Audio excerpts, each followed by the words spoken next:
Hey sis, where are you going? Oh, I'm just heading out to find a place to send money to my uncle in Samoa. Oh, why waste time and petrol? You can use UP Group Money. You can send money to Samoa and it's really fast. Really? Yeah. Can I sign up online? Yeah, it's really simple. Sweet, I'll do it now. Okay, bye. Bye. Sending money to your loved ones in Samoa has never been easier with the UP Group Money Transfer. Our service allows you to transfer money quickly and securely from the comfort of your home or anywhere in New Zealand.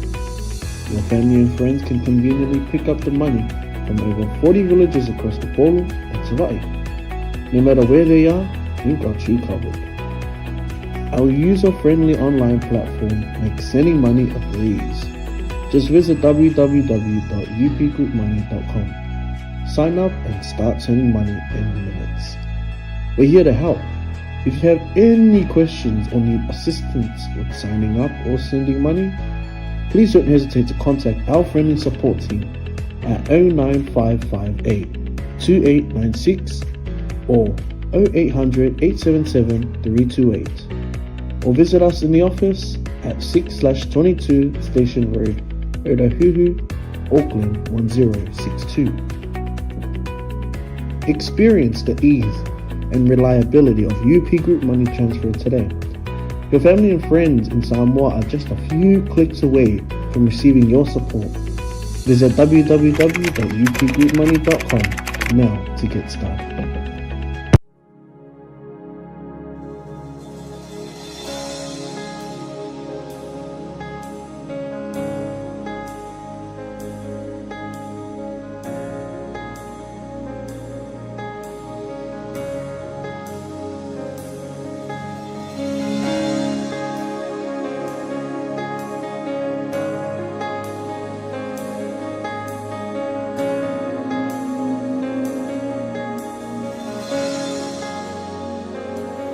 Holy Spirit, come in, change our hearts, Lord, fill me.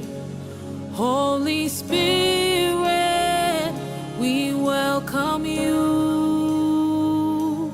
Come and change, Lord, the atmosphere.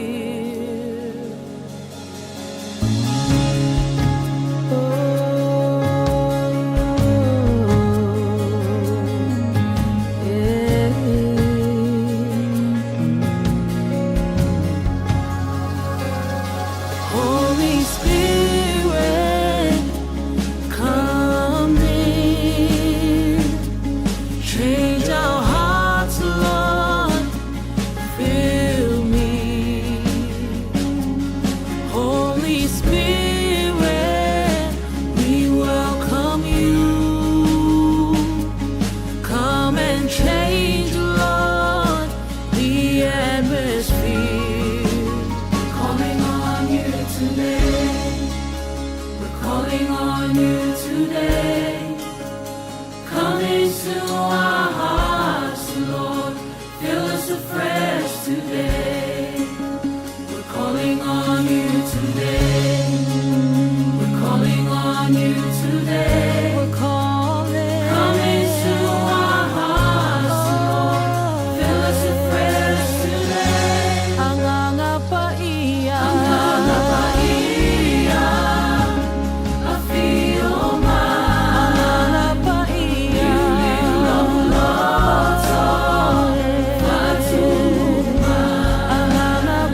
E whatalofa mau whalofa atu lau por kalame le ni TAEAO le malu TAEAO FAALEAGAGA.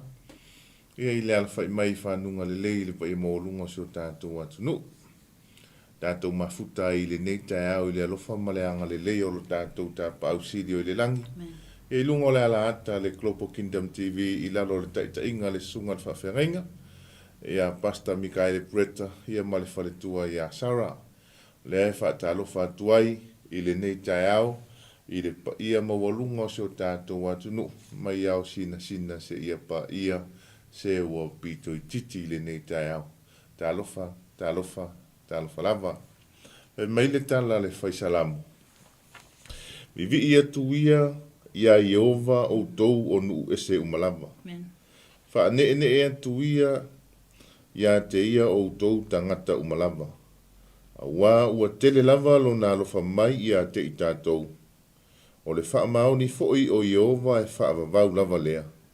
Ia o tou vivi i atu ia Ioa. Pamanakto le whaisalamo le nei TAEAO ia te i tātou. Ia tātou vivi i atu ia Iova. Ia tātou whaanene e atu i lona suafa ma malu, ma lona suafa pa ia. Manatu TAEAO uma, ma aso uma e ala whai mai ai, mai tō whanga ma malo longa na whenga ai i le pōngi sa. O se wā venga, o se mea matautia, o se ngā luenga tātou te le i mawhau wina a mea tātou te toi ala wha. Le anga tātou whaalongo i upua te talo ta māmati nā, whai mai whawhetai le atua, a wasa mātou mo moi le nā pō, pei i mātou o ni tangata uoti. O i tātou te iloa ai, o le teimi tātou te mo moi, ai pei au le si wha moi. Ai pei ta, ne whina ngalo alofa o le atua. Whai mai na te whawhangu, lo o tō soi fua, e maso mātou wola, i le isi aso fau e so soo ai, po le isi malama. O le whai mai ei, au wā ua tele lava lo nā alofa mai i a te tātou. O le wha maoni foi o Iova, e wha vau lava lea. E alofa lea tua, au lona wha maoni e wha vau. Alanga i lore whaisalamu whai mai, ia vivi i atu i tātou uma o tangata o nu ese ma tangata umalava. Ia Iova lea tua. Ia whai lava e maua mai ele tātou au nanga ile nei TAEAO.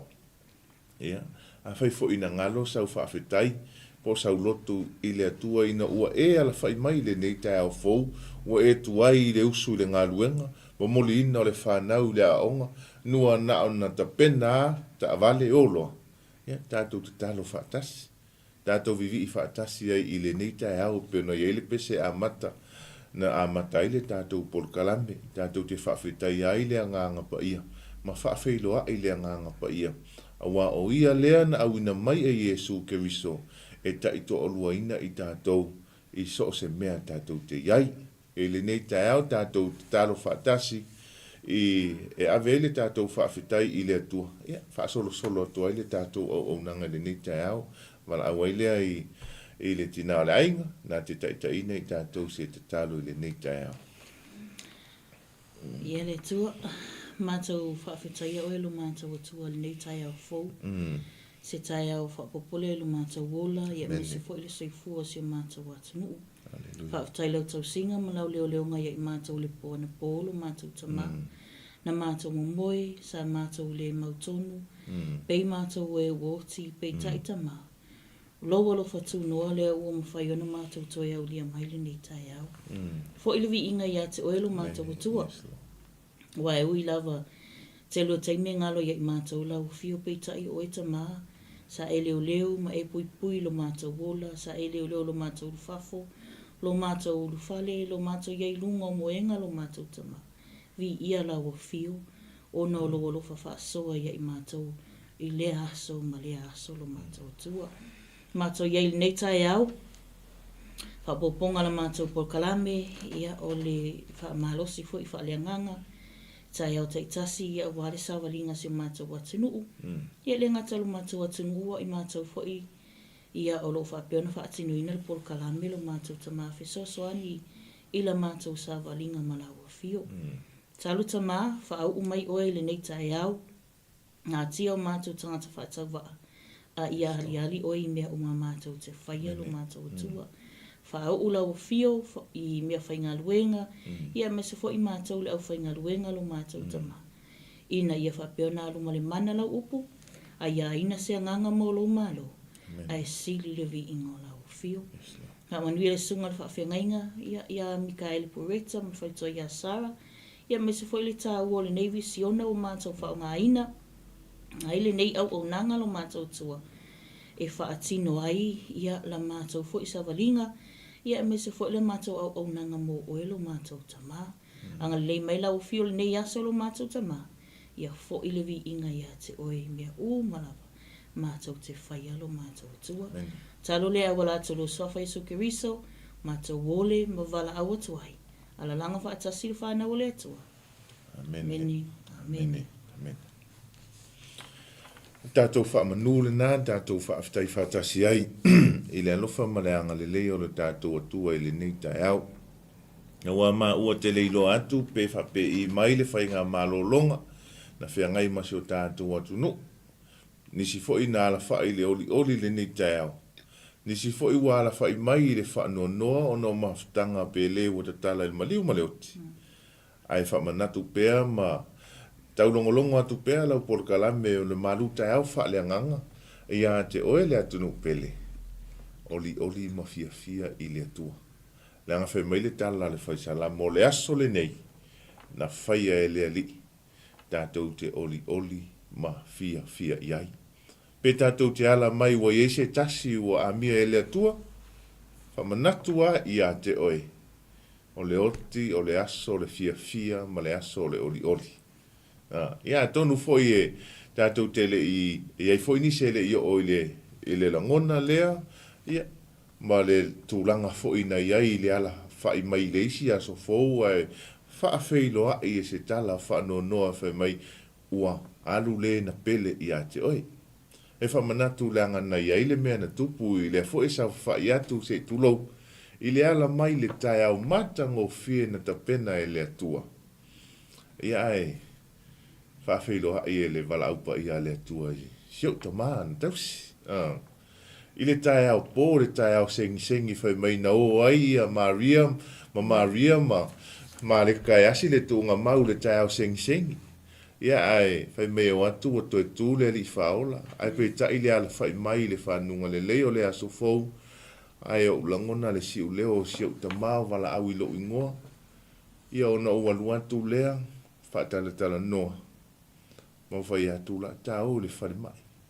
Ai ui lea, ia, e pule ale atua. Ia e whai mai ale atua e alu atu siu ta mau lo mai lungo le awala ma tala noa. Ia e nā taimi, e se fo i langona. E sa iai le langona, whawhetai i le atua mo le amanoa na tausi ai ma mafuta ai. Na oli ala le loto. E ui tātou te langona le whanoa noa o na o mafutanga motusia. Au te tau ia te oe. A e lo le atua le tātou te au nei ai. A e ta lia le ali o le ola. Le ali e pule ao i mea umalava. O na ufa pea tulea. E oli lo loto. Pe a fai na e lava le mafutanga ma le ualu. Ai le ngata fo i lea. O le lava o le lua mafutanga. Ma lo tātou ali o Yesu Keriso. E a fuaio na si i wha apeo tātou lima ma wha apea tu. Yesu le ali o le ola. O le aso le nei ua o filifili ai. E talia ai oe, e avea ai oe Yesu, e whai mali i ma whaola. Ai se alanga whai mai paulo. Si li atu le malo se o leo lo i tutonu i a te i tātou. Nai lo le li o le nei laro langi. Whai mai pe timu, pe laina, whai mai paulo ua uloa fi ai, ua uloa maona, ua uloa mativa. Ia ua uloa fo i mau oa, ua uloa whano noa, ua o iloa fo i fia. Ia wha tālofa, o whalofa tuai. Lau porkalame o le malu TAEAO whaaleanganga i le nei TAEAO. I le pa ia maulunga se o tātou atunu. Le ala whai mai au sina, wha malo le tatalo, wha malo le tapua, i wha malo whai o le whaiva. La o tautua lalo, ma la o tau whautua, ia manui ai, ia ngā luenga, fe au matiute, ai le ngata fo i lea, o le whanau ia o onga.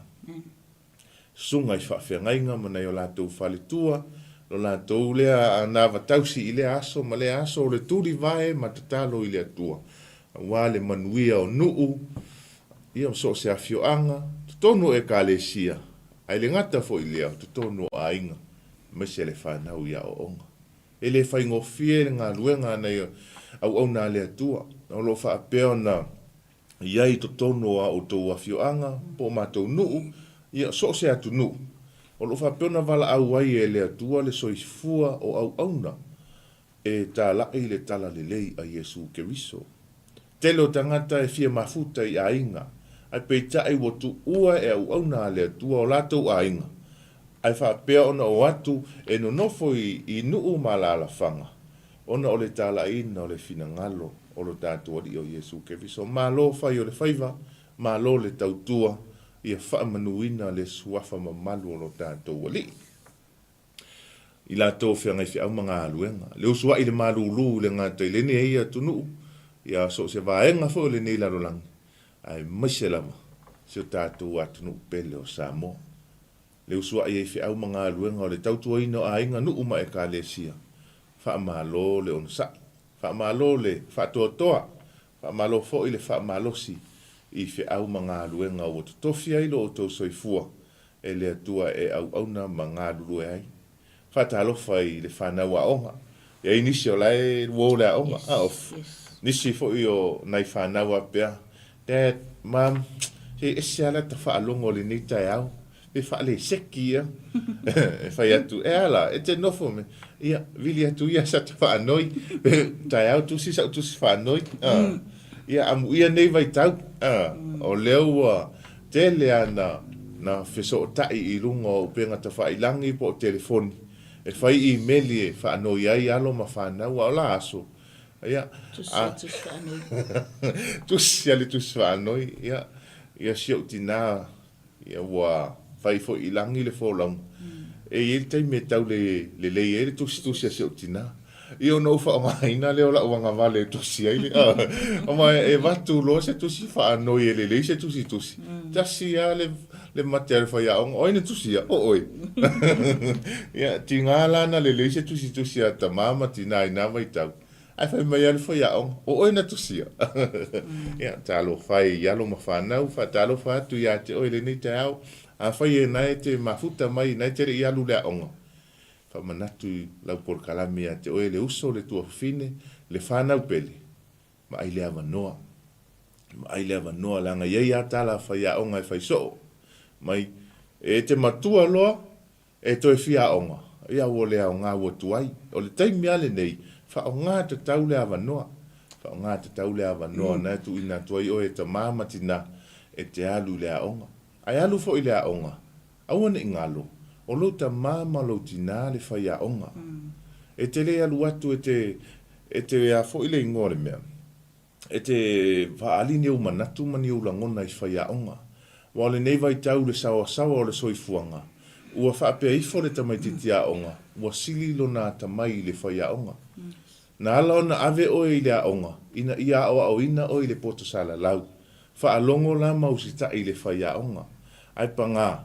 Ua tupu le malosi, ua tupu fo i le iloa, o na tele leo le whaalewe lave, ua ova aia i le nevai tau, le ngata a whasi atu e le whai a onga, o aso ia, e iai ala u whai a onga o te le ta ua lona suafa, a iai le la au e whai ngoa e le whai a onga leo popi, e whai ngoa e le whai a onga le whai mai, e mātou te whaalonga te taha lope, mātou te leu stai, me ia o mai le lava lau popi, whaapea la po ai popi. Ai ai ala si ana la au na. Te iloa, a whasi mātou te atu e tau ina i o mātou i nāso. E whio lolo la le sasa popi. Nai lo le sasa i mātou ina i o mātou. Au ne vai tau, e tau atu loa. E le ngata tū lai whamasinonga. Si i le taua. Ia e talo whai ina i whai aonga, ia malo foi lona sa i au tau tiu te whai, e le whai ngofie, ia e sasa foi mari fuafua. Sasa foi mari fuafua. Na i alo ma whanau, Ia, malo le ona sai. E nisi vaenga ofu. Ia, nau te tonu nau pa ia umai lau whaatalo whaia po lau whaamalo ni TAEAO. Ia le toa telefo le malu si tātou atinu. Ai whaatalo whaatia i la tau lau whaapeona mai mua mai lunga le upenga ta whailangi. Alo maua mai ai.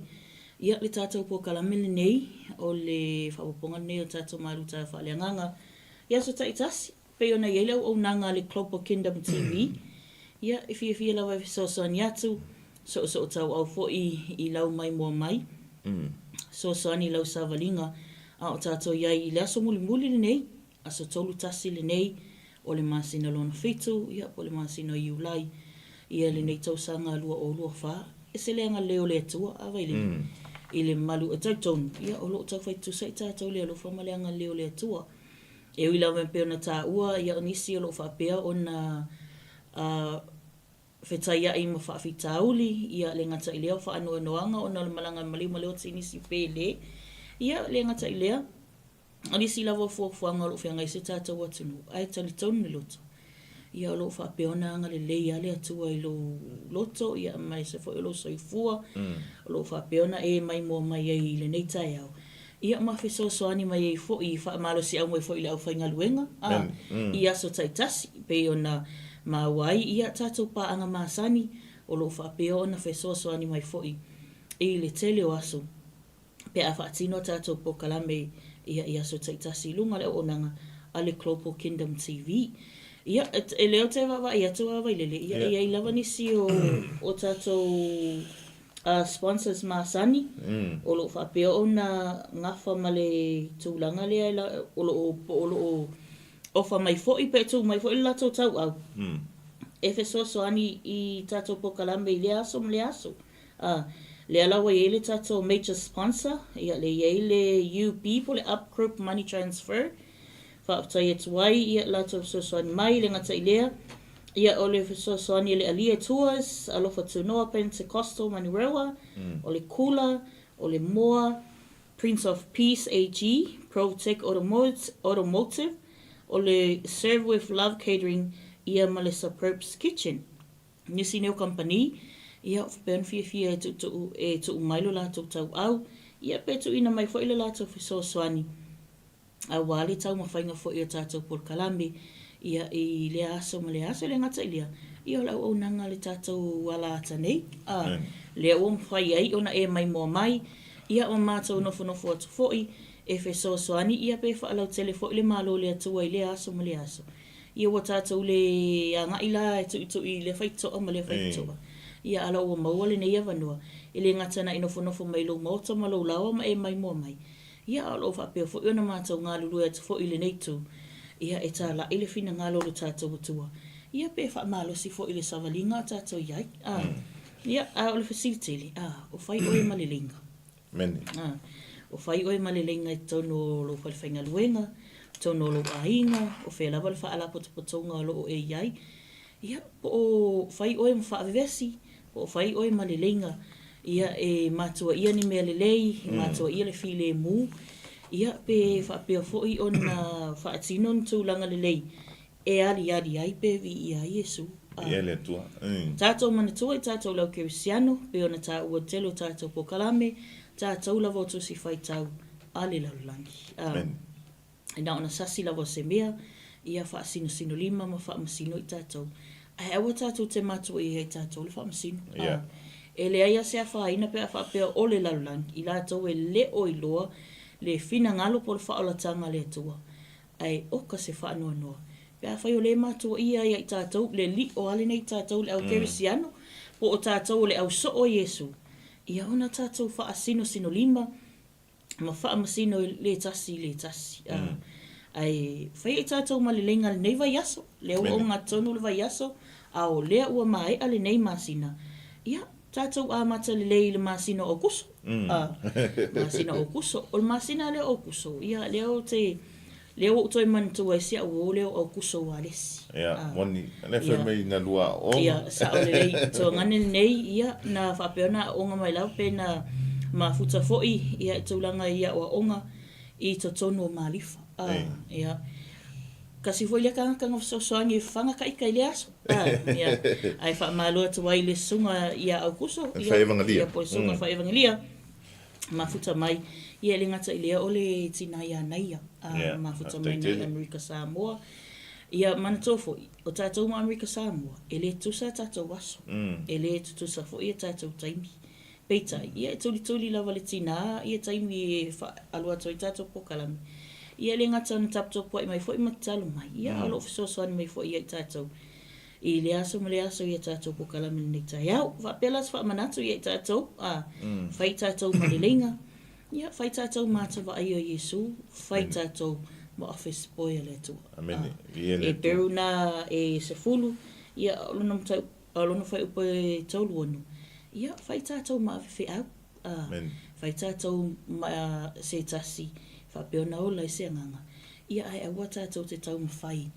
e tu i lalo le si tangata le si o uso a tangata may you be a person that brings life into someone else's life or that can be a help ia pe te fesoasoani fo i te tatalo mo le si tangata ia ai awa tatou te tustusilima ia pe tatou te whai tala fo'i ia pe tatou te whai tala o lesi ai matua ia tatou mele lei uma mo fesoasoani fo'i le sio tatou uso lo mo mele fesoasoani ia ai lo vai atu lava o latinga ina le tele o fa'afitauli ai a ki le ngofa mafa le avenga ai ang lele atu le nei aso le TAEAO ile mai mo mai fo'i si tatou atunu ia ai lele io o atu le tatou fa'amalo si fa'apitoa ia o le tatou por kalame le nei TAEAO Mene vi ele tua toe fa'apitoa se fa'atalofa ia te ila tou malava wo mapaanga le ngata i leo au na le tua mawhale tua le tō whai le nei ala ata e whaalongolongo ma turi mata i ai se whi au whaaleanganga o se whaamalosi e ta au swai le sāwalinga o la le ta ua o tō suafa i au lo si la fia e le tua o tō uma whaafetai le mafuta mai whaafetai fo i mo whi au tustusia ia whaafetai fo i le tatalo e manui ai le whaangaso longo le tātou poro kalame le nei TAEAO ai talo fo i le nei TAEAO si o tātou atunu i au na tatofia le atua whale tua ta mama tina o leo o te le iloa po ai se tasi o iei se mana onga whapitoa ai o le mana onga lau au whai poro kalame le nei TAEAO po o whaamole mole mana tua ane si o mātou ta mā le sunga fo i le whawhianga inga ua mālolo manu mālo le sunga ia koki mate alo whatau tō lia i mauto ngase i la utau ta talo si ti atua i le atua le ngata fo i leo le tua fine ia mercy o mercy lo na ingoa o lo whapeona tu wa atu i Amerika mo ona tong fitinga e iei tūlanga i tautonga e whaingata ia e tātou talitonu whaatasi i le atua. O ingoa nā whaamole mole le paia maolunga so tātou ainga, si ti atu i le atua i lau te talo. Ia anga le lei ai le tātou tāpa au o li langi. Ia fesoasoani ina i mai o le tino, le ngata i le o tong fitinga mata o tonga. Ia o fua i le lumana i nei. O le tau sangal nā lau por kalame le nei TAEAO, au na tofia le atua, ia mai lātou umalam, ia mana tua nei foi. Ia si mātou ainga. E la o tau te talo, ma la o tau ana pongi. Ia, au le nei TAEAO, o aise tasi o whamanaturo na soifua, whamanuia mahasania le tātou alata. Le atua o manuia, le atua o pule au, le atua na te whaopopo nisi tausanga si tele le soifua ma le ola, whaauau le wala awina, anga le lei atu le atua. Le atua na te whaai le poto, whaapeo se tamaititi, ia, whaamanuia le atua i lo wola tuputupuai. Fua i le atua le poto ma le ata mai i a te oe manatua, whai mai o le poto e matau ai. Ai leo se poto e mita ai. Ia te oe le poto mai le atua e te matau ai, ma e sa vali ai i ala o le atua. Ia vi ia le atua i a te oe mai tātou uma. Ai aua tātou te whaia mea uma. Ina ia vi ia i tātou. Aua tātou te whaia ni mea. Ia whai ma wa ainga tangata. Tele tātou amore polonga o na o lea tūlanga. Whai a i wa ai mai tangata. Se whai whale lei na ngalewa wa ai mai o le tātou a inga Aua lava wha mole o le tua lalo ai a lau por kalame. le saolotonga o le vantu mai a Yesu Keriso. Le saolotonga nana mai a Yesu mo oe ma tātou te tū mauai. A whi me Yesu o ese ma le amo le polonga. O ese ma le amo le polonga. Tātou te whai alo mea umai whaatau ta vai nisi o tangata. Pe tātou te whai ni mea mo le vi inga o tātou. Ia, ona le manuia leo se mea tātou te whai. O loo, mo moli mai le fina ngalo, po mo moli mai le wha ma avenga, e Yesu le li ole ola, Yesu le pule au i mea umalava. Pe mai Yesu, la ua mo le mama. La ua mo le mama, a mai la ua mo tātou tau sua whaatasi. A tango la amo la ua mo le mama. E le ni TAEAO, tātou tau whai amo whaatasi, le amo Yesu Keriso. A ua o ia na tau aveina le mamawhatu. Na ia tau ave ai o tātou whaale tonu, maleanga, matulanga uma. Ina ia, tau ame tonu ina i tātou. Ai o le a tuatu le awanoa le nei, tātou te whaalongolongo e fo i le nei whātunga o le a so mai. Ia nta pena leo lou loto. Toi ta liu mai le tātou Paul Kalambe. Tātou o se whaamano si au whaale angaka. Pe a mai ale whātunga le nei. Ia te maa whauwhaua i le ali. Ia mai mafuta tuailu tātou ali o Yesu Keriso. I le nei TAEAO.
Ana olangona se mamaluinga ese taule mafaina o talia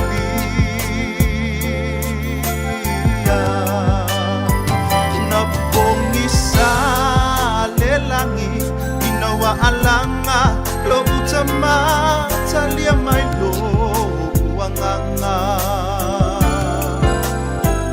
na uiloa olea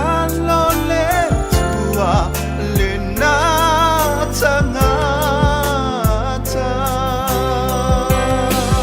na moto atuli mafa'aba'u ilona satamra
tu le nei TAEAO, ona o le tātou taimi le atunu pele, le tātou nga iloa i le tātou whaamalusi au le nei TAEAO.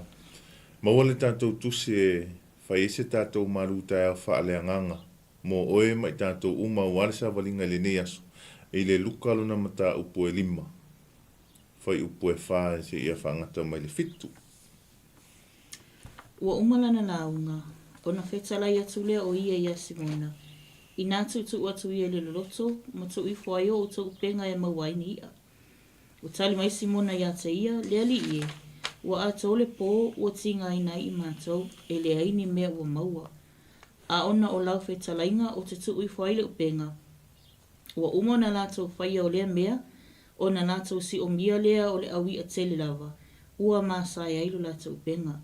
Ua lātou ngenu atu i o lātou o i le tasiwaa, e o mai sosoani ata i lātou, o na lātou o mai lea, ua whaatumu i lātou waa umai lua ua tāli ngongoto ai. Mene. Ua umale launga Yesu. Aina wala au Yesu ya Simona. An tātou tala noa ya Simona, ona tātou manatua leo le tangata na mua i wala au Yesu e whai mauna so. An tātou tala noa fo i a Simona Peteru. Ona tātou tala noa lea le tangata whaiwhaiwa. Pito silio na anta mai lungo le sam. Ai whai mai na latu Yesu i lungo le maunga o 𝚗𝚑𝚑𝚑𝚑. Whaala tala tātou le au vai. Ai wa aia i Yesu wa ai lua wanga i maiuta. Ua tāle upenga o le la fulu le upenga. Na whaanoire i Yesu le wa o Simona Peteru. Me mai Yesu mona mai ala wa se i o watu ai lunga. Ona tutu mai leo le wa o Simona. Ona aluai leo Yesu li lunga manofo ai lalo. Ona whai mai ua lo lofi atu le motu o tangata e fia wha longo longo i le awhionga a le atua. E se le mānaia ma le matanga o fia o le amatanga le whai mai ua lo lofi tangata i le fia wha longo longo i awhionga a le atua. Tu lau sa mo le atunu pele. A tātou mai tau nei taimi o ta alonga. Taimi o ta alonga le ngata i pe amasi i atu si o tātou au o le manu Samoa i si o tātou atunu i Samoa. Po le ale tau ngata o pepa mata matulanga whapena. E whaataua ona o lea. Whai mai e o e tāpuai le au o le atunu. Tātou wa aifo ile i lungo o grandstand po no foa mata. O ka se tumu. Le aise mea e awanoa. Le aise mea e awanoa. A se tātou wa aila i tūlanga aluatu se whai e wangalia po se tūlanga whana. E whiu e sue. Ai fuli. E fuli le wala aulia. O mai tātou mafuta i le awanoa le nei. Se i fola le upo le atua. E fuli la le awanoa le nā. E fiu la le tangata e sue nisi. E lo lofi atu. E lo lofi atua na o tangata o laeta li tonu i le atua. Ma tangata whai mai o Yesu, na maliu mato e tu o talia Yesu, ia matulanga whapena. E pei o se senga whapena, tātou te wawa ai ai. I le tumu o ta'alonga. Tātou wa ai ina ua malo le toa Samoa i le semi-final o le liki.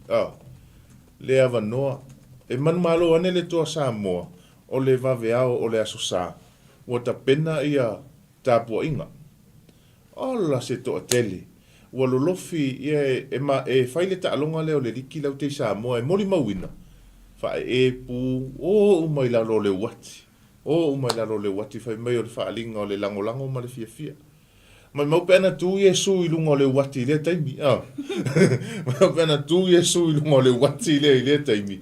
Ai lolofi a te whaari le fia ai la unga ma ia Yesu. E panga le ai. A ole tala le whai mai ua lolofi le moto o tangata e fia whaalongo longo i le awhionga a le atua. Whaanoi loa e Yesu le waa o Simona. Simona a mailo waa se ia unofo i lunga.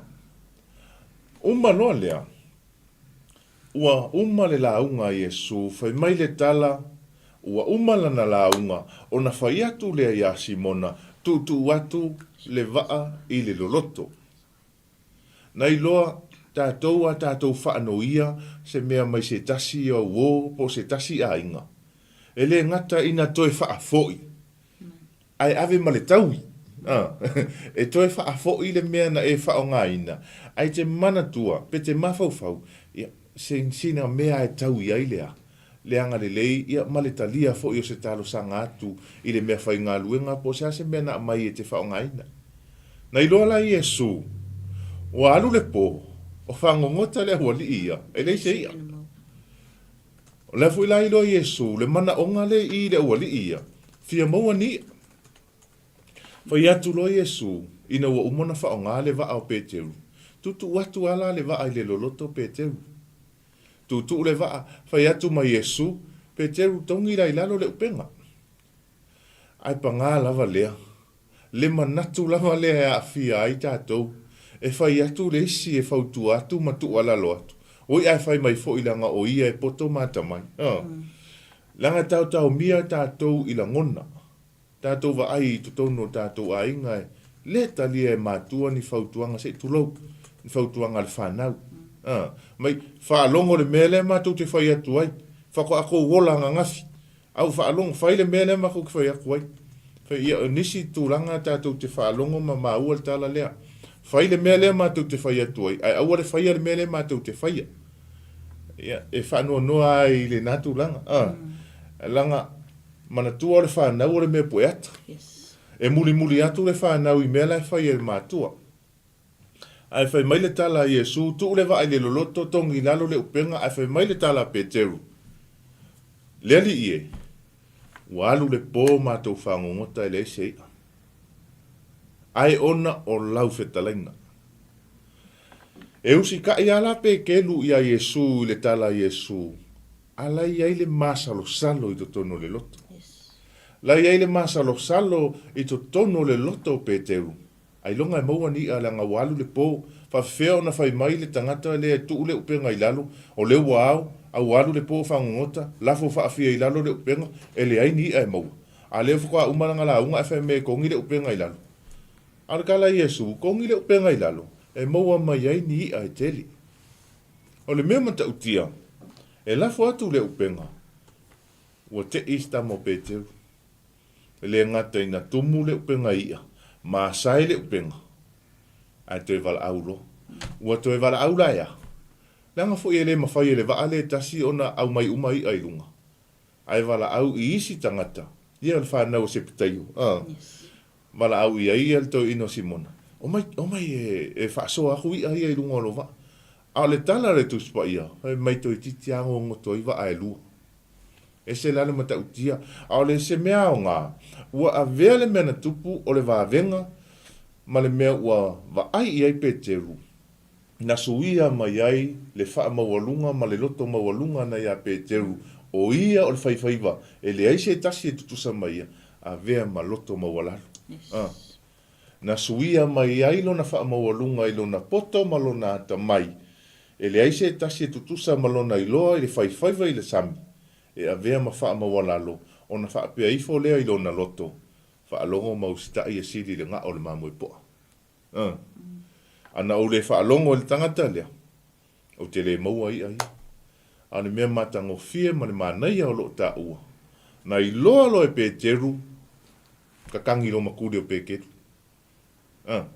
ta tangi lo maturi o Peteru fai mai leli ie aru esi atu ia oe lo malo wa o wa o le tangata anga sala ese le matango fie le aise ese esenga o le mea na fai e Peteru ma le mea na fai e tawita ina ua fai mai le tau ina o na tano o le mea lea le a ma le a a fai mai tawita ia oti le tangata a fai mai le tala na tano o oe lava le na e le i wha apea na toi wha atafa wha apea tawita i sesi tu le ai na wha apa ui lalo fai mai tawita ua o wanga sala i le o i le langi a toa ma oe na tano ai a Peteru na wa ai lo Peteru i le vavenga ma le mena tupu fa apalasi vai o Yesu e fa mole alu ese atu ia oe mal o wa o le tangata nga sala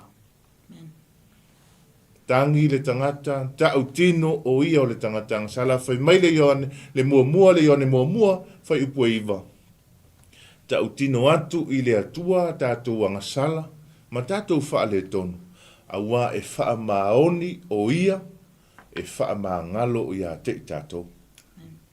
Ai whai mai le tala le salamo, e pei o le vāvā ma mau o sa sae ma si sifo, le toi mana tua, e le atua o a tātou angasala, ma sori tū la fono, pe a whai e wha maoni o tātou loto, e tau i le atua tātou angasala.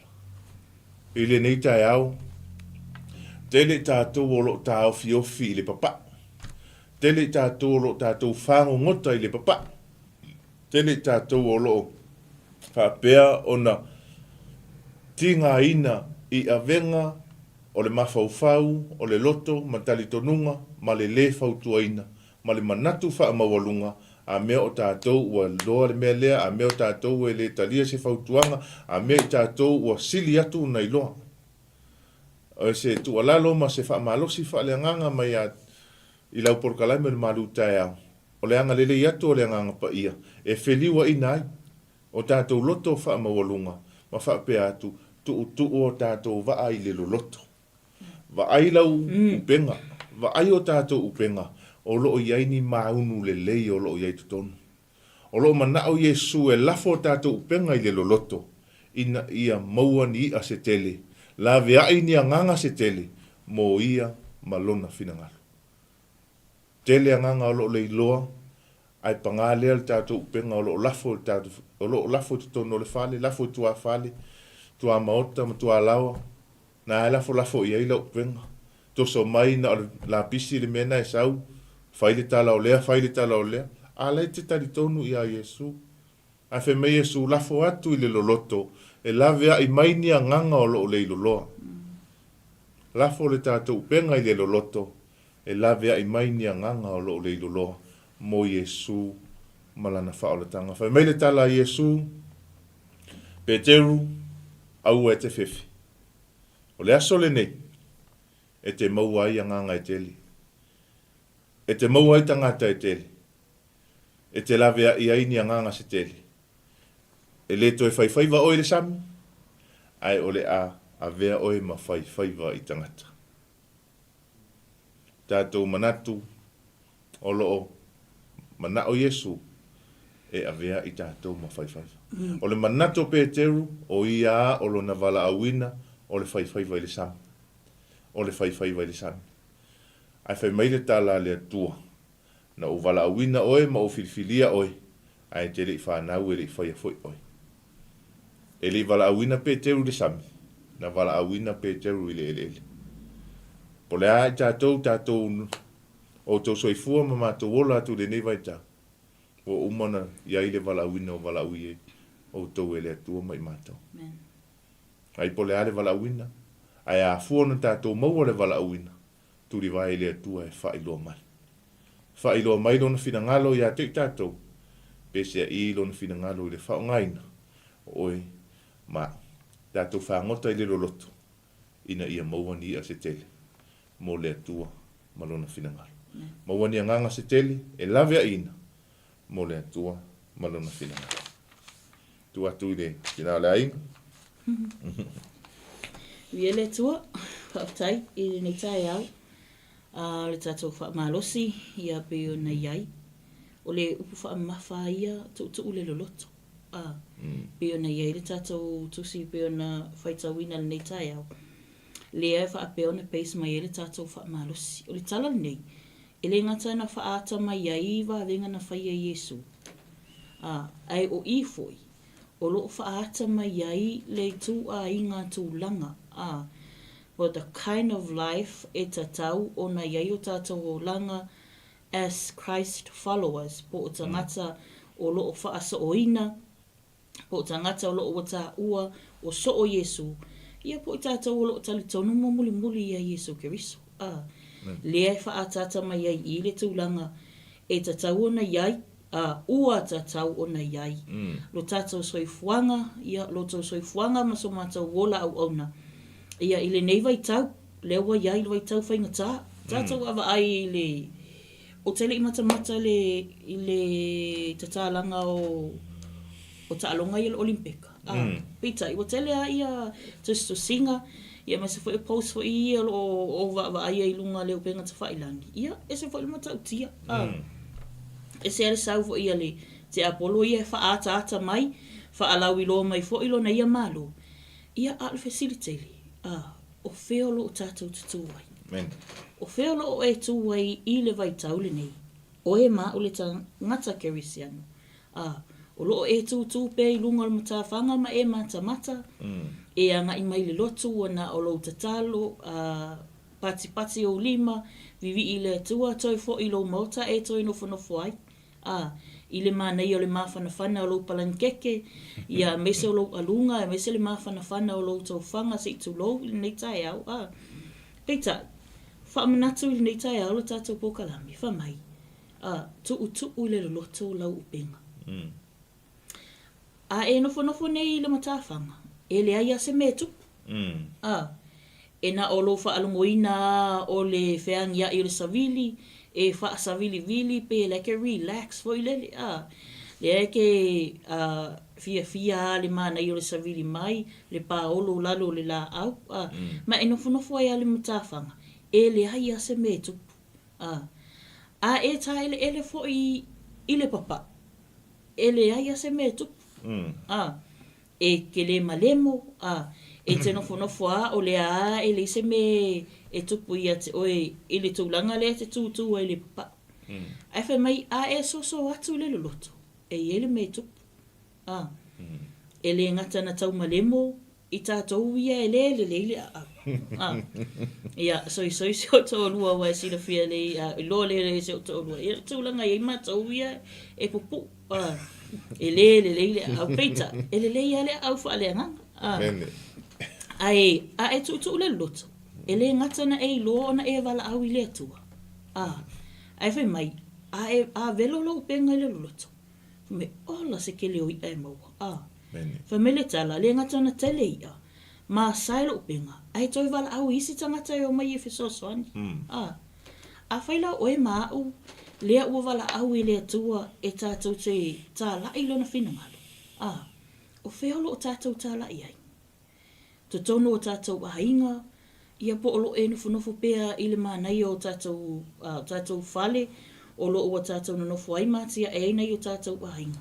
Ai whai mai, ina ua usi tai pe te po Simona, i le whaatonunga po le whautuanga i Jesu Keriso. Whai mai, his life was never the same. Amen. For my his life completely changed. Amen. O le whaitaia inga lea pe te ruma ma Yesu. O le mafutanga lea pe te ruma Yesu, lea na whailunga le waa. Na tali tonu ai pe te ruma wa aia iona mata, i le mata o tia o le atua. For my na wa Yesu, na wa Yesu le tūlanga wa fiu au so opo pe te ruma lona au wa ai o le po. Ai ala tau masani lia. O le me papa ua ia le po. E te le ai ai mawai. Na ngata i ngā le alu o le waa po o le wha ngota ale au waa le nei ia po le au whai wale nei le ei Simona. Ai na o malama le TAEAO. Le mūting la. Ai whai atu whaatonunga Yesu ia pete tu le loto. Le upenga. Ina ia maua ni ia. Peteru la lea po Simona. Ua lewa na whaiwhaiwa. Fia tau sanga. O i ai whangota i Peteru ma lona taritonu. E maua i ai aso uma, taimi uma. Lewa uma i ai i le papa. Ala ai whewa i ai le loto. A lea ngata Peteru lana, lea ngata whaiwhaiwa Peteru i le papa. Whautuanga Yesu, tu le loto lau penga. Le nei TAEAO se whaamanatu ia i tātou lau kerisiano. A whai holo o atonu o levo na e nofo e ngalue e li tūlanga nai te iai. E le ai se meo tupu. O ono masina o e whiua te whaangota i le nofoanga le te iai. Peita. E leo e te tangtanga ia e leise meo tupu. E leise meo tupu. Ai na ua whautua Yesu ia Simona. Tu'u lo waa i le loloto. Ona tu'u le ilalo lo penga. E le ngata na e so atu le loloto. Awha mai, velo ilalo lo penga. Velo I lalo lau mātau. Pele tele ni anganga te manu malo ina. Mole malo le tua. Ele isila sila Yesu I failures. He didn't look at how Simon failed to fish. Whaamota le pō lea. Ele I titilo Yesu le tele o whaafitauli. Ia po le tele fo I waiwainga o Peter. Na tā pena Yesu.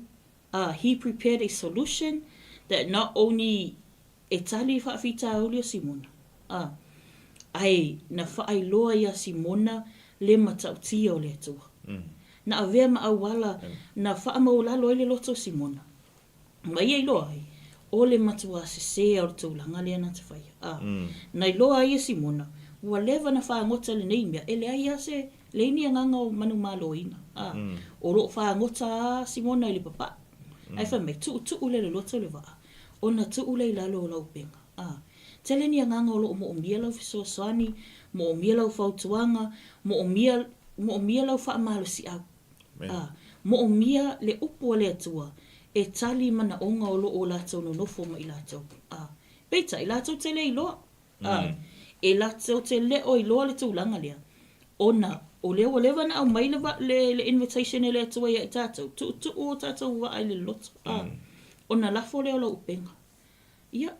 Ato no lo tu le loto na e vai ala ia le lunga o le va. Ale keu ai ale o penga I lunga o lo sa. Ele o lafo I lalo. Le tele o le sosia whaamanu ianga o tā leni lo o tu ina ele atua ia te oi. E tele o whaongaina. Ele o lafo I lalo. Oraka se tele o nganga o lo whapeona fia hinu le ame o tonu o le atua. Ai o le facility le I tātou, whea lo tātou I tātou leo Christian. Tu le mta whanga mwha vili. Nofo I lo maota ma lo lawa. Mo o lo nofo I lunga o lo waa I le loto. Ai te le o nau e ofa lau fisoaswani. Mo lesi anganga o lo o mo o mia. Pea na I le nei TAEAO le wha malosi I le tātou pokarami. I taimi tātou te le mala mai. Pe wha pe I o tātou wolanga. Pe au si ta I le atua. But it's just that one step that you need to take it by faith. You need to move from hope to faith. Awhai o loo e wa lewa na e nofo ai na. I lo e na lui ia o e lo to mawhaleanga. He once said to me, if you have been in the same place for 5 years and nothing happened, le fua le olanga, le aise me o tupu, then you are definitely at the wrong place. Fa mei toi tu atu ke isi alo sa. It's about time to move out of your comfort zone. Lewa na mai le invitation e le toi e tātou, lewa na mai fautuanga, e tātou te le o whaalongo. Whai o tātou loto, whai fo ilo o e whina ngalo. Ale challenge mai e Yesu e tātou, le whiriwhiri e tātou, with the challenge ai lo tātou whatuatua. Alea tātou te nofo. Aren't you tired of living at the same place? Nothing happened. Le aise fua o le olanga, le aise me o tupu, whapea o ia, okay, this is me, ia tautaua upenga keu whaalelei, umana whaamamama tautau runga u se e vai wa leto e whaongaina. Ele ua lewa na whetala Yesu, fu mai whaonga. You have the gift, you have the word, lai matua pe fuale upo le atua I lunga o le whata. Ai tātou te leo sa ili. It is about time that we go deeper into our faith. Tātou sa ili le whina ngalo le atua, ma whaonga ina o tātou, fa mai le tusia mosa, lona mta koe walu fa pois fultasi ile fa pois fululua. Fa pea lona fa tawina fa mai. O lo fa pea mai le ali o Yehova, fa auta e o mai aso te tuina tuai le onge le nu. Fa mai la ia le lalo. Fa pea ka ko ia e onge o onge e le ko ise mea ai. Ai fa mai. E le onge se mea ai, po o se ngā lala le fia inu vai. O le onge I le whaalongolongo I a fionga Yehova. Amen. Fa mai la tau te wheo ai, e pau mai la tau te wheo ai, e pau mai le tasi vasa, e o atu I le tasi wasa, e pau mai le tū mātū, e o atu le tū sai, la tau te wheo wa I ai sa ili atu ai a whionga I ova, ai e le maua. Taimi le nei manu le maua, lo tatou wa vanua. Lea tatou te maua le sa o lo tonga, whaapefu ai a tatou tusi pa ia I lunga o le fata. Ai tatou te le o whaonga ina e whaitau. Tatou te le o whaonga ina tā leni na tu ina mai le tope na ina tā leni tu ina atu ele matai. Iana au ona. E o e ngalue ina. Pita, ia lea te ua e tatou le te le o tatou tā leni. I speak for myself as well. Ona o le tūlanga fo ina o mai ai. Ia na ye fo ilo taita o langa. Pita, ina ua ngalue le nganga o le atua ma feta laila na fionga pa ia. Mai, it's about time e tuu le loloto lo sa. Ma tuu I foi lalo lau upenga whaamota. Whamaila ia leo Yesu ia Simona. Awe te papoli. Ina ua whaato ese makua I whaamalie a Simona ia Yesu ala ngona lona se. Loa le fo ia Simona. He doubted. Nga iai lona maa salonga e ono a ilonga e moa ni ia. Ina ufatu Yesu, tu le lota e mesea, o lewa munga la, makua I susulu ale la, vela mele la. Ki kilo maku le moto tangata e totele. Papesi monga, o le makua I maasi asi o le ngei mea o le awhai. Fia tausanga o au makua le leila o whaiwhaiwa, ka uka ua le tele o taimi I le nofuanga lea I nofuai. A lea walo lofi maatu le lalangi a tau ma isi tu o le nu. Lea la o nge maka I le makua whaalu mainga lea la whai I le mūtintini o la. Peitai, o leo si tai o Simona. Na suwia ato hailo na olanga. Na ia wa ai, whaamanuianga le atua lona olanga, na ia wa ai wa venga le atua I lona soifua. Whamaila ia lea, he forsook everything. Whamai he left everything. Ku'u uma Simonga e Simona, mea na ola ai, o vaivainga o lona olanga, o atulanga na iai, schedule o lona ia soifuanga na iai. Ai whamai wa muli atu I iai Yesu. Ino whaetu Yesu ia Simona. E whaia o te whaia oe, ma whai vai tangata. O le aso le nei, e a mata ai, ona e whaangota I a nganga o tangata. E wale koe whaangota la Simona I ni, ai whamai wa whaangota mo a nganga o tangata.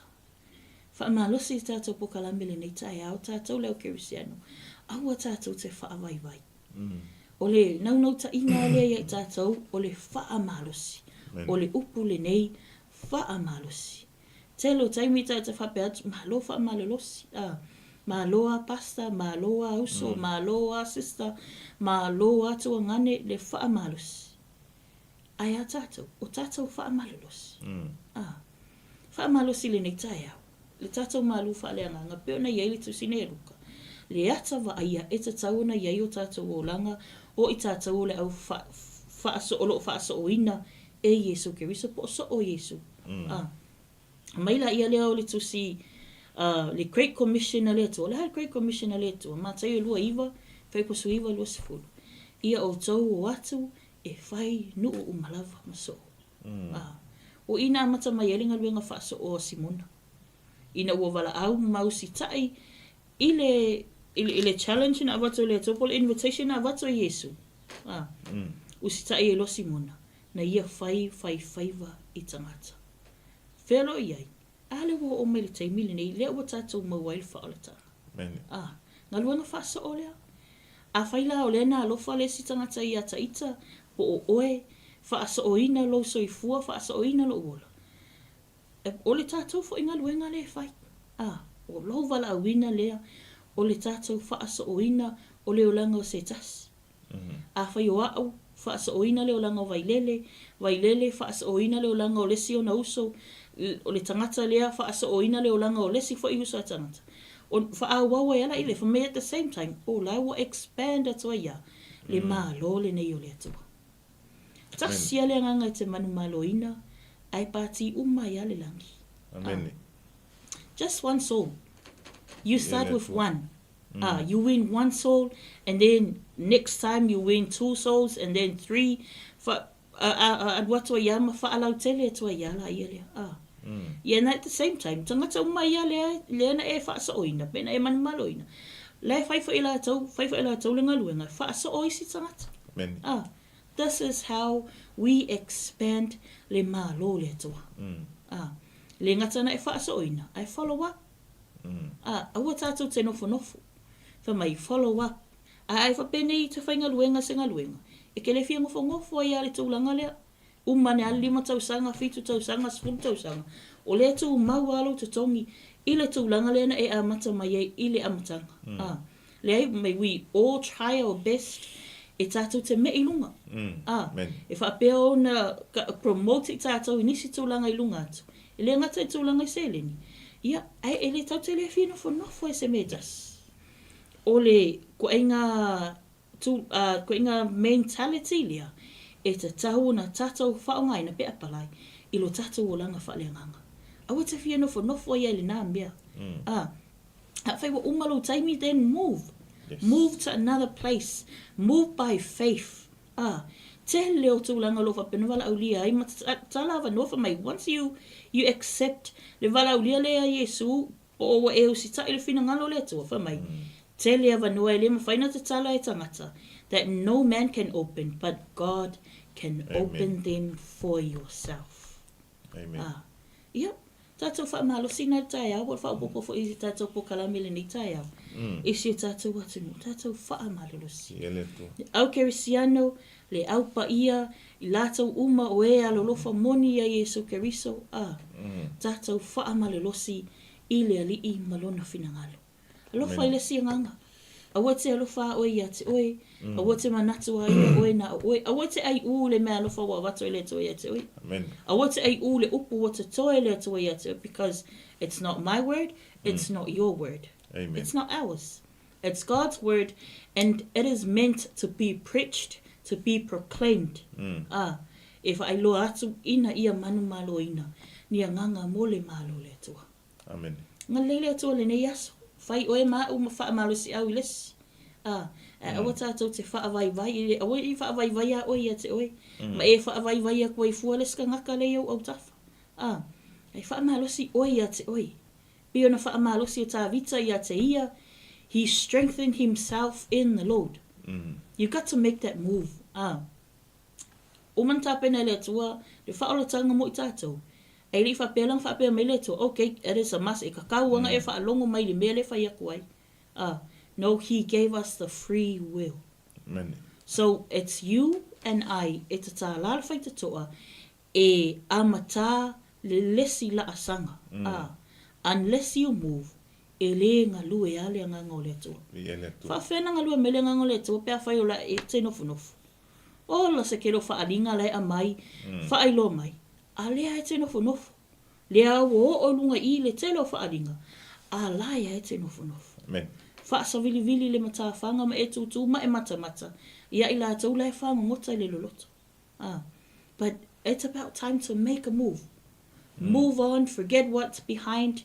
Ever mai, tātou move forward. Tātou wa ai lea tua. Let's trust God.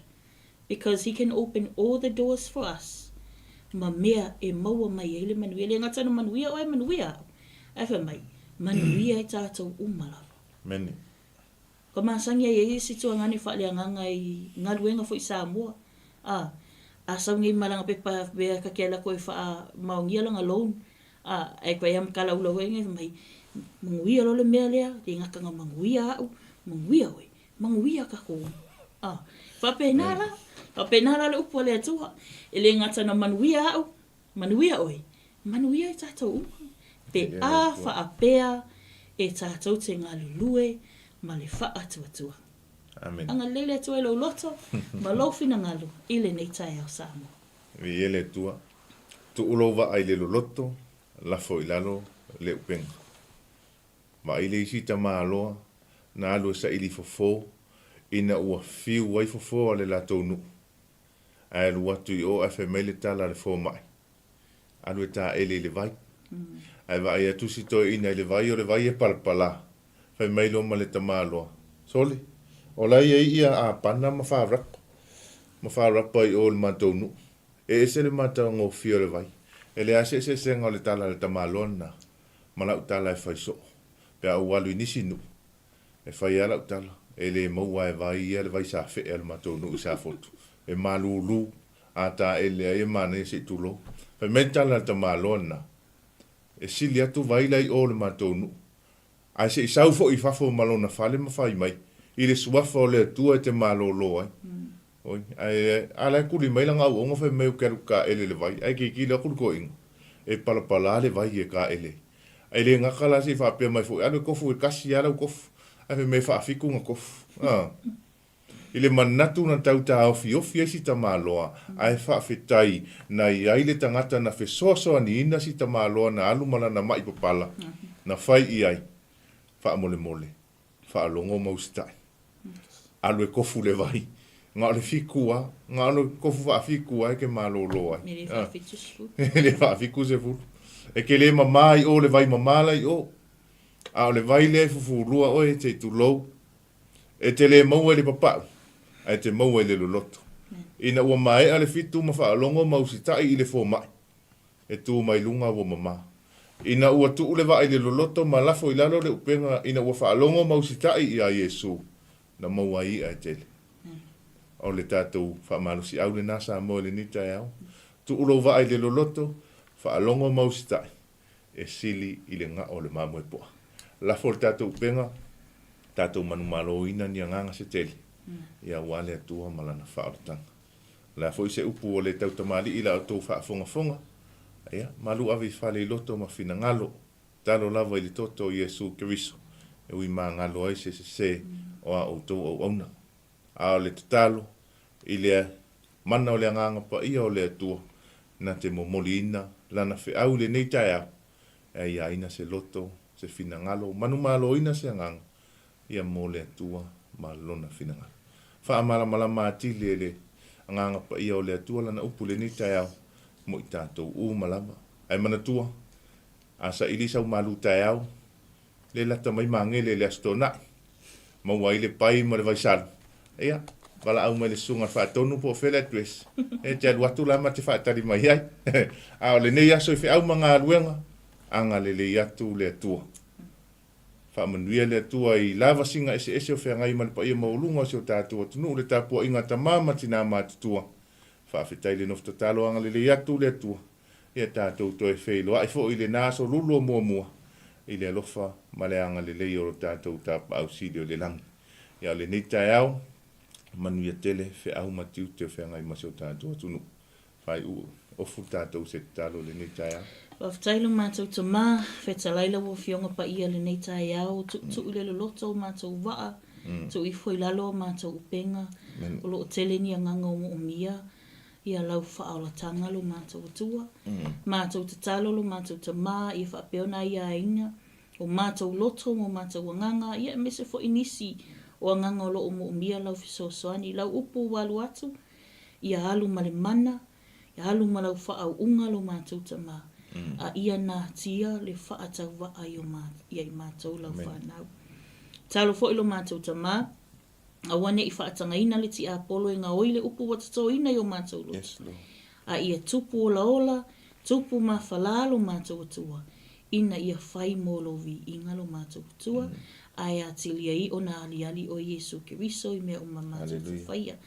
Anga le lei le sunga le whaafengainga ia Mikaele ma le whalito ia Sara, ingata I lea ia o le visiona na eto ina ia I la ua, I nei au onanga. Ta mawha au uina oe, ia I la ua, ia me se fo I la au whainga luenga, mea whainga luenga lo mātou ta mā. Ia whaawa uina I o na fo I le vi inga I la fio. Nga lei nei aso si o mātou atunu ia Samoa atoa, sosoani ia I la tau mo omia le sosoani whaamalo lo ia I la tau le swafa manu malo o Yesu Keriso. Nga leifo I nei mātou ta mama tina mātou tua, au na mala tau whalitua se ia pa ia se wau pito I titi. Ia iailo file muulunga ia I mātou lo mātou ta mā. Ia ia whaapeo na whaanga ina o mātou waso te toe lo mātou o langa. E vi iai o e lo mātou tua. Talo lea o lenga lea lo mātou tua, e au balatu lo swafa Yesu Keriso o mātou wole, mātou talo atuai, Ala langa 𝚜𝚑𝚙𝚢𝚛𝚒𝚑𝚝 o le tua. Amene, ma amene. Vi ele tua. Awani ngalo, o oe, mau, mai tātou uma. O le la au na toto i le whaatoanga le tua. E whai mona vi inga. Manuia le ni aso Samoa. Tō whāsoifua.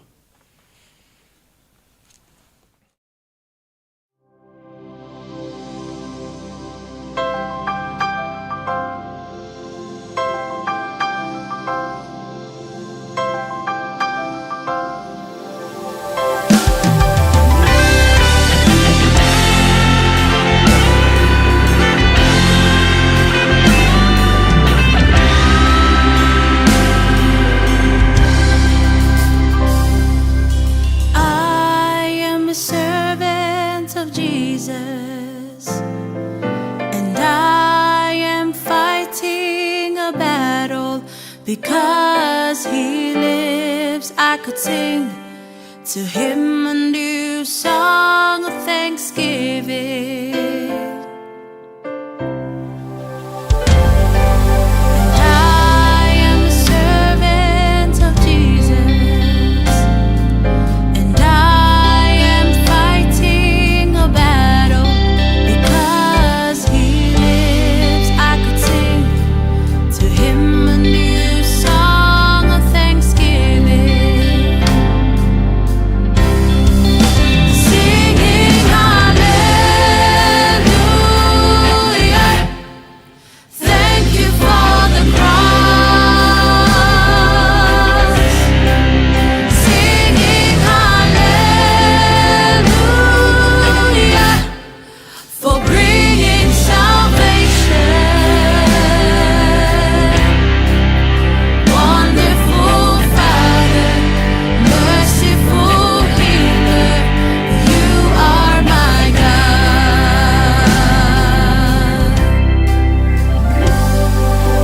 I am a servant of Jesus,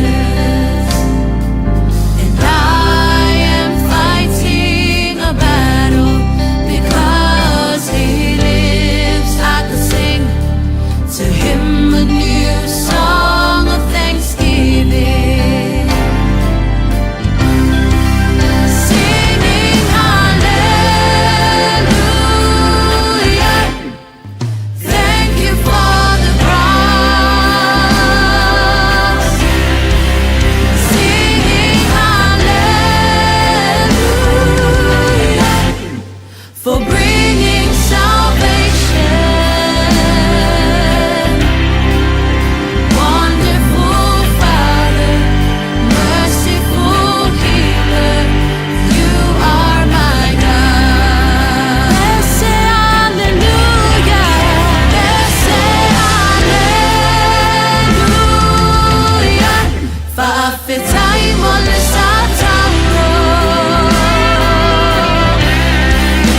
Let's say hallelujah. Leo la tama ua amai, ilalelei oe, ilofa amoe moe, lea tua wana oe. Ilalelei oe, ilofa amoe moe, lea tua wana oe. Wonderful Father, merciful healer, you are my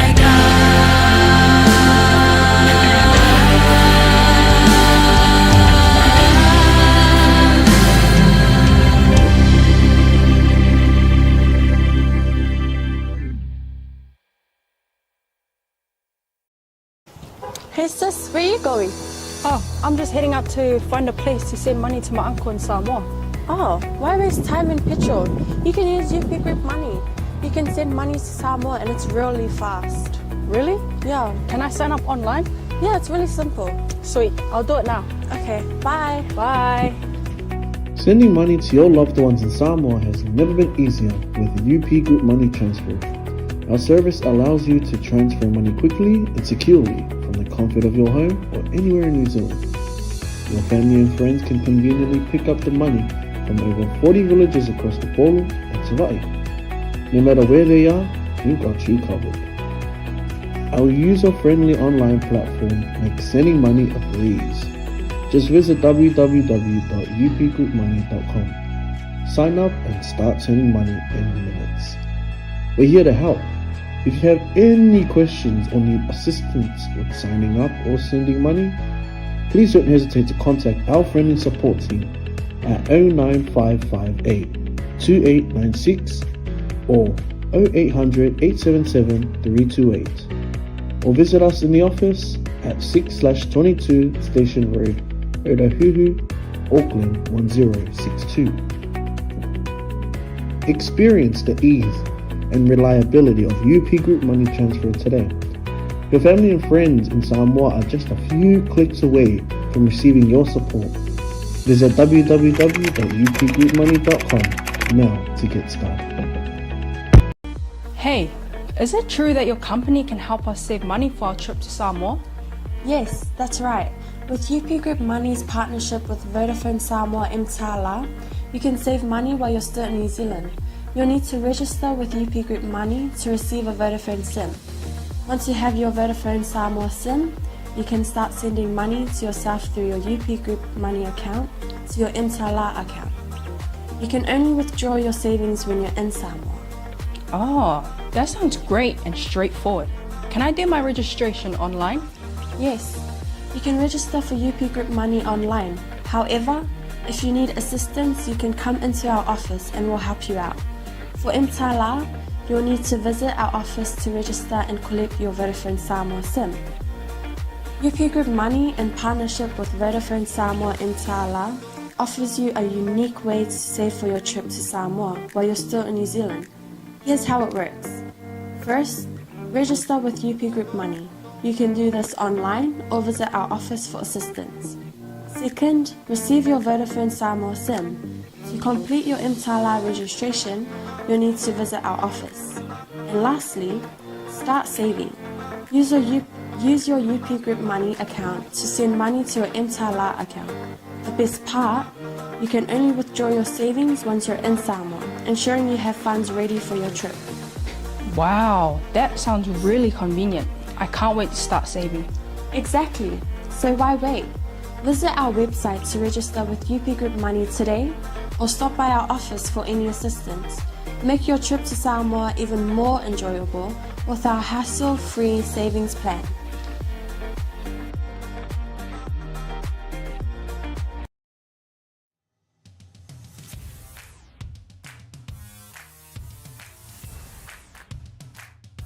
Hey, is it true that your company can help us